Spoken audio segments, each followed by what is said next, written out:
Hi there, this tutorial will show you how to paint the spring bicycle.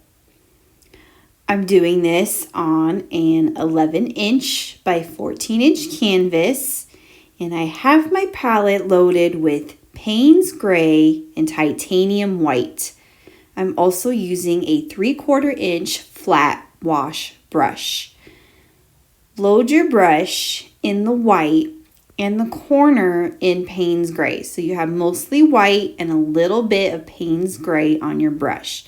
We're going to do a gray wash background, and you see me doing that already. We're going to paint up and down strokes so that the Payne's Gray and the white blend together to create this sort of abstract wash looking background. And you can determine how dark or light you want it just based on how much gray you add to the brush. If you add too much, it's going to get a little too dark. I'm kind of going for sort of a medium color here, so I don't want it too dark or too light, just enough so that this aqua color bike will stand out against the background. If you do not have Payne's Gray, you can do this exact same thing with Mars Black, okay? So you don't have to have the Payne's Gray. I've just been using this Payne's Gray a lot lately, and I like how it looks like a bluish gray color versus the Mars Black looks more like a warm gray color, okay? So I'm going to keep doing this until the whole canvas gets filled up with this wash looking color, and that's going to be the background of the painting. And now is also a great time to paint the sides of the canvas. Now that you have the colors, the gray and the white on your palette, you can use the rest of that to paint the sides. And then you can go in like what I'm doing, and I'm just kind of filling in some areas that need to be filled in. I only did this with one coat, so not two coats, just one coat. And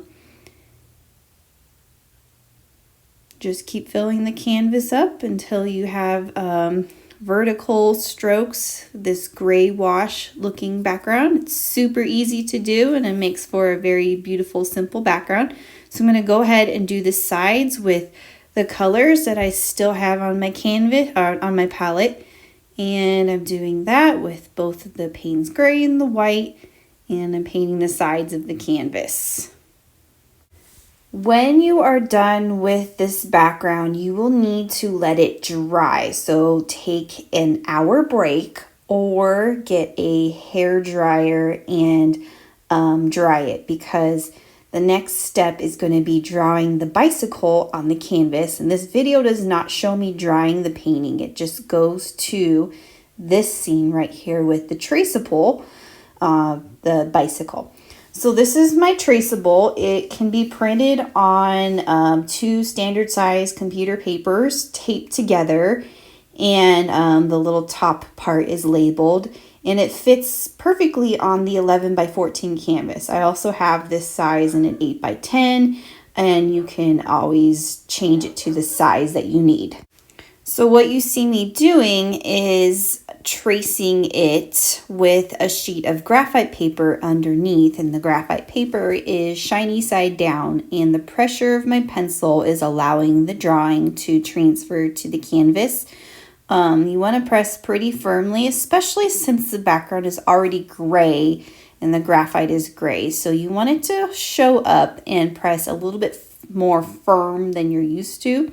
And so there's my drawing so far. It definitely shows up. You saw a little glimpse of it, but I'm moving this graphite sheet up so I can get this top part traced in here. And that's what's great about this graphite paper, is it can be reused and moved. You don't have to have it the exact canvas size, and that's how that works. Okay, so moving along, jumping ahead here, we're going to do the wheel of the bike first. And I'm using a 4 bright brush, okay, in the color Mars Black. And I'm basically just filling in the shape. So we have the drawing done, and this part of the painting is super easy because I'm just filling in the shape like I'm coloring. So I'm using the bright brush, kind of the width of it is kind of the same width of the tire, so it's helpful to paint that circle in. And just the Mars Black, painted in a nice solid opaque coat of the black. I'm leaving the space right there where you see the frame. I'm going to leave that blank for now. And then I could always go back in and touch up with some more black if I didn't get it all the way. Okay. And then, I switched brushes here to a 4 round brush, and I'm painting the handle of the bike. So that's also black, Mars Black. Okay. And I found it easier to do that part with the round brush. And then actually, I went ahead and did the rest of the frame with the round brush. So when you're switching the color out, get it all that black off, okay? And then move on to bright aqua green. So this is bright aqua green, and the frame was done with that. And I also loaded, so you saw me load some white in there, and the bright aqua green and the white kind of blend together to give you this really pretty aqua color, but the white gives it some color variation, so it's not just one solid color. And as I load my brush, I can load it in different variations of the bright aqua and the white, have it blend together so that it looks like it's got a little bit of highlight on there.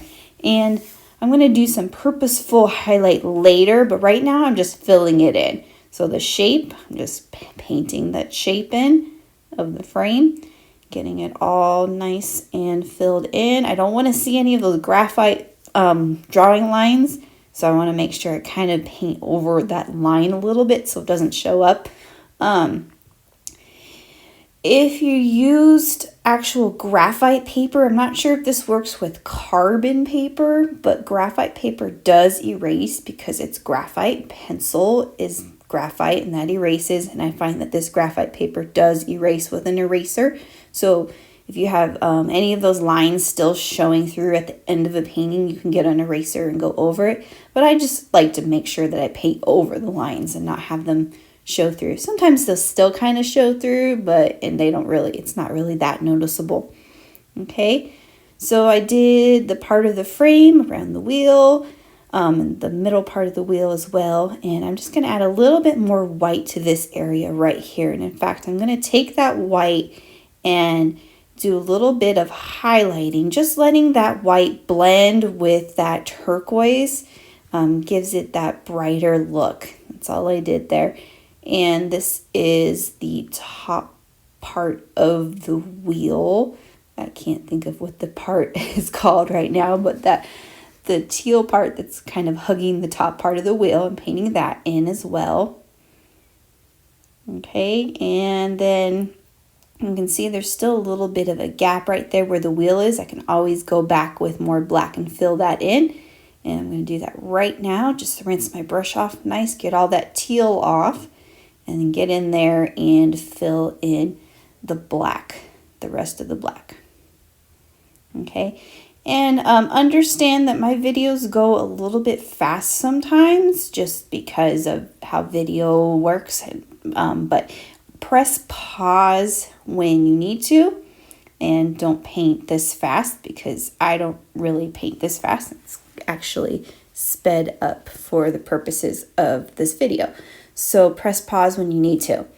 Okay, this part is all titanium white, so just filling that shape in with titanium white. Nothing really special here, no highlighting or shading or anything like that. Just get it nice and filled in. This is still the round brush. Okay, and then I'm gonna go in here and do that highlighting on purpose. So I loaded my brush in the white, and you saw me kind of wipe it off on my palette a little bit like that. That gives it so that there's not a lot of paint on the brush. Less is more when you're trying to do this highlight sort of thing, so that the white is not overpowering. It's kind of light and feathery. And so when I do that on the bike, it's not going to turn into a white wheel. It's just going to be very subtle and sort of see-through because I have only a little bit of paint on my brush. Okay. Next I am going to do the spokes of the wheel, and I used a black Posca paint pen for this. Okay, and I used a white one, but I did black first. And so I'm just drawing these lines, just kind of eyeing them. I'm not worrying about them. I want them to be pretty straight, but they don't have to be evenly spaced apart. And I'm just drawing these radiating lines that go from the wheel to that center part. And pretty simple. Like I said, they don't have to be evenly spaced apart. Mine weren't, and my lines weren't perfectly straight either. And then I went in with this white Posca paint pen, and I kind of did the same thing, but I wanted it to look like that line had a little bit of highlight to it. So I did the white. So I kind of did that line very, very close to those black lines. It's pretty opaque. It kind of goes over it if you draw over it, but we don't want to draw over it. We just kind of want to have it hug that black line just so it looks like those spokes are kind of shining. Okay, it gives it some color variation, and you don't have to do that. It's just an extra tiny detail that you can skip if you don't have the white paint pen, or if you don't want to do that. Or even if you didn't have a paint pen, you can do it with a really tiny round brush and Mars Black.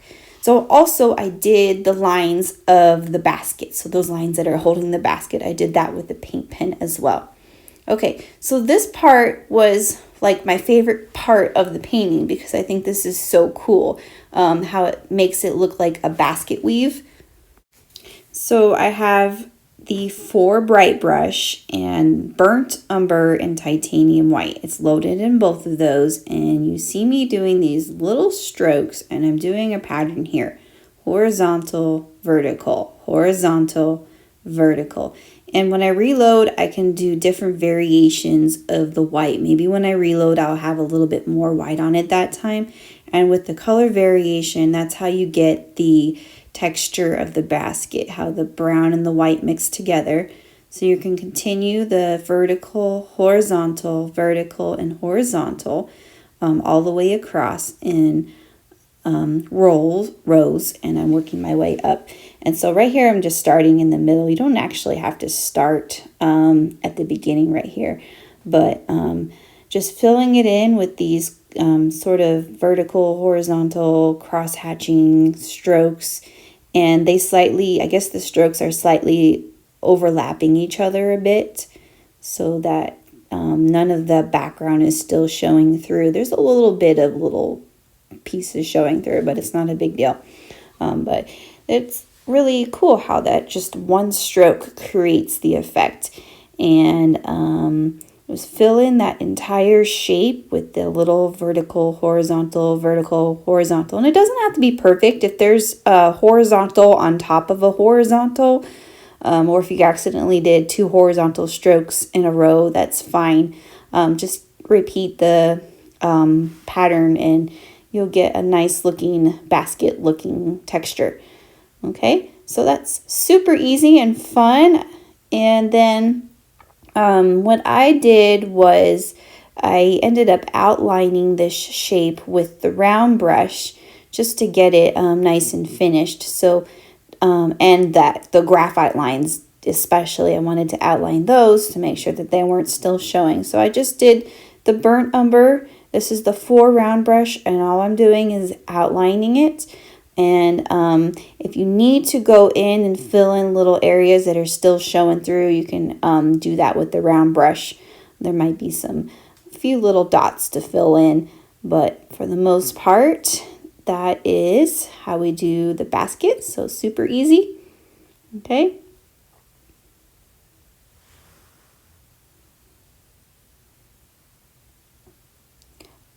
All right, so next, we are going to move on to the flowers, and I have a few different colors on my palette now. I have medium magenta, alizarin crimson, and titanium white.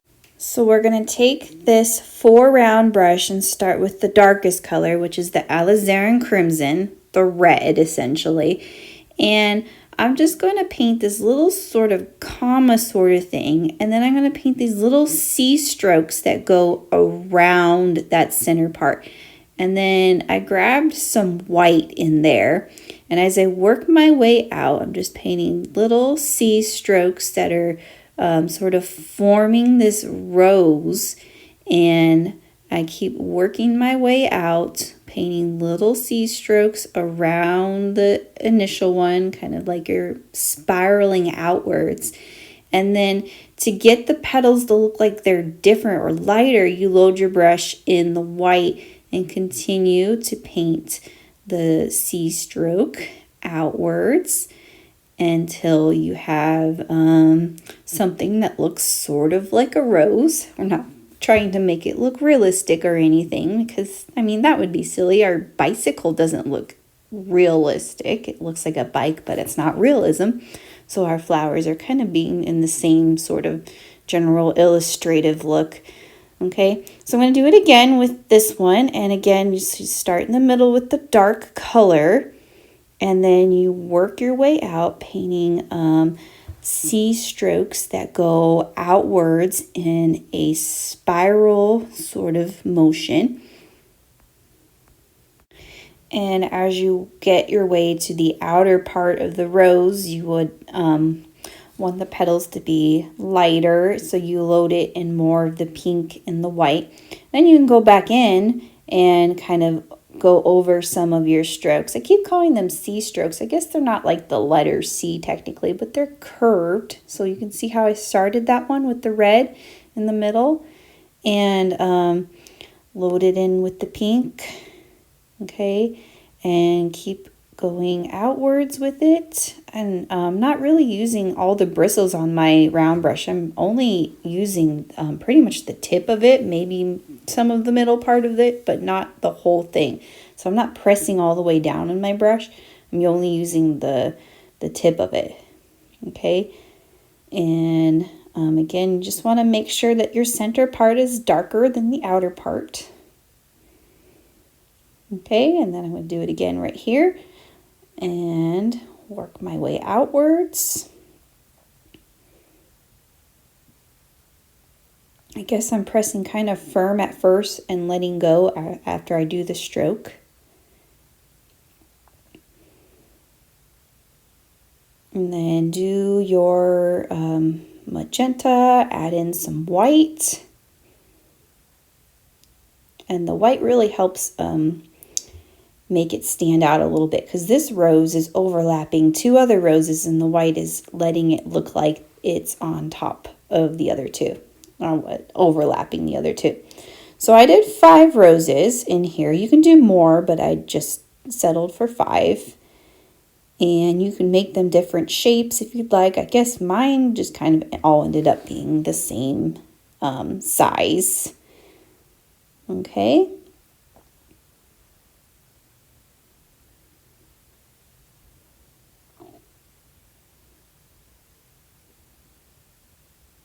And then I'm going back in with the alizarin crimson and just kind of touching up the middle part. I really want the middle parts of these flowers just to be a tad darker. All right, so there we go with the roses. That's the hard part, that's over. And now we're just going to do some fun little clusters of dots. So I have Brilliant Purple and Cad Yellow Deep Hue on my palette. I'm going to do the yellow clusters first. So I'm loading in yellow and white. The white gives it color variation, so it's not just one solid color. And all I'm doing is dotting. I know this video is actually speeding up just a little bit here because this part takes quite a bit of time, all these little dots. But all I'm doing is I'm dotting little clusters, and I just kind of want to fill the rest of this basket in with extra fluff because there's a lot of space behind those flowers. We want to make it look like they're part of the basket and not just floating on the basket. So I'm starting my fluff with this yellow, so the Cad Yellow and the white. And then I switch to the purple. This is Brilliant Purple and the white, and I'm going to do the same thing. Just paint little dots of clusters that are sort of hanging down out of this basket and filling in a lot of the space that we have with these flowers. Okay. And the leaves, for the leaves, I have Hooker's Green Hue Permanent. And this is the part where you really can fill in all those areas, all those gaps. So I'm just painting just a basic leaf shape. And to get color variation in this green, you can actually load it in white, and it makes it a kind of a lighter tint of the green. So I did that right there. And some of my leaves are just, that one looked kind of cool because it overlapped the other one. But my leaves are just kind of sparingly throughout this basket, filling in the gaps that we have behind the roses so that everything looks like it's part of the basket. Okay. And you can even paint little green dots if you wanted to. If you just wanted to fill in some areas, but you don't see the whole leaf, you can just do little green dots. Okay. Some of these leaves are hanging out on the sides behind these roses. And you can also paint like little green lines that are hanging down. I didn't really do stems for the roses because we can't really see them. But if you wanted to paint, so right here, this is what I'm talking about. If you wanted to fill in some of your gaps with the green, just do little green dots right there in the gaps.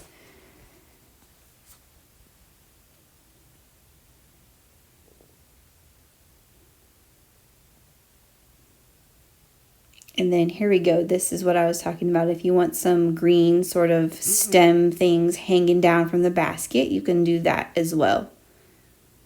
Okay, so our flower arrangement in the basket is nice and full and ready for a bee to be buzzing around it. So I'm filling in last little dots here, and we have the bee step. So what happened here was I started painting the bee, but then my video got cut out. So what I did was I painted a teardrop shape for this bee. I'm kind of redoing it to show you, but this is the round brush and just titanium white, and all it is a teardrop shape. So it's big on the left, and it goes down to a point where the stinger is. Let that white dry.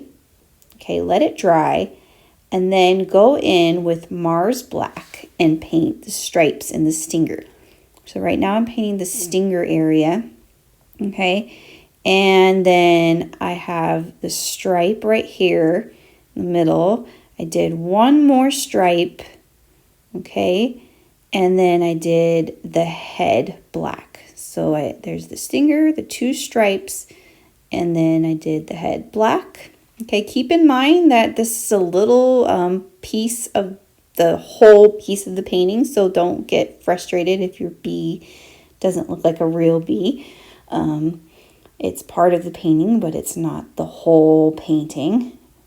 Okay, to get some sort of texture going on this bee, I have my 5 round brush that I grabbed, and I'm just going to do little black sort of fuzzy things that are hanging out here. Okay, I did that on the stinger area. And then I think I'm going to do a little bit over here on the head area. And then I could do it on the black stripe areas just to give it a little bit of fuzz, some texture. Okay, then I'm going to go in back with my 4 round brush, and I'm going to do the Cad Yellow Deep Hue. I'm going to paint the in-between parts with the yellow. Okay, so my black isn't dry. I just need to be real careful not to get that paint on the black. But I want to cover up all that white there. And essentially the reason why I did the white was to get this to be nice and opaque, because yellow is a pretty translucent color and it wouldn't really show through. It would show through the background, and it helped to lay the base of the shape. So there's my yellow. Okay, and then I'm going to go in and do some white dots on the yellow. Gives it some color variation, some texture, maybe the light's hitting the bee in that area. We don't know, but it gives it that fuzzy texture look with the little white dots. Okay, do an eye, just the tip of your brush. Okay, and then for the legs, so switched back to my 5-0 round, and actually you can do this with a paint pen too, but did the antennae and the legs. Okay, and so I did that with the little tiny 5 round. I only did 4 legs for this bee, but it's all right, not a big deal. And I'm just going in and doing some more white dots with my 5-0 round brush. Okay, so you can take a step back and it doesn't look too bad far away. It looks kind of silly up close, but it is not supposed to be the focal point of the painting. We're just trying to make it look like a bee the best we can. Let me dry this really quick before I do the wings, just so when I do the wings, it's not going to drag all these colors with it. You can see my hairdryer full of paint because that's what I use this one for. Okay, so the 4-0 round brush, I'm going to do the wings. So do the first sort of shape first with the wing. I'm using titanium white. There's not a lot of paint on my brush, so it is a little bit dry brush, a little bit see-through because there's not a lot of paint in my brush, and so that wing looks a little bit not as opaque. Okay, and one of the wings is overlapping the body on the left and the other one is behind. Okay, I got the 5-0 round brush back, and I'm just going to do some very subtle black lines right at the base of the bee, and I'm just adding that in there for texture purposes. And there we go, we got our bee. And I'm just going to do a few more touch-ups on these legs. This 5-0 round that I use, I need to retire this brush or get it refurbished or something because the bristles are kind of spread out for me for these detailed steps.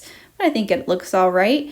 And then I did these little motion lines around the wing with the white, so that kind of gives the impression that it is flying and buzzing around, and we can see his wings moving. Okay, so this painting is almost complete. I did a couple more things. I'm touching up my bee a little bit here, but I also did little flower petals that were falling down. Not necessary, but you can do it. It's kind of a fun little touch to the painting. So with the round brush and basically any of the colors that you used with the flowers, I did little sort of petals that were flying down, falling, and maybe flying away. Just adds a little pop of color in there because the color is so concentrated in the upper right area of the painting. So I did that. And that is it. This painting tutorial is coming to its conclusion. I hope that you enjoyed painting the spring bicycle with me. Thanks for watching.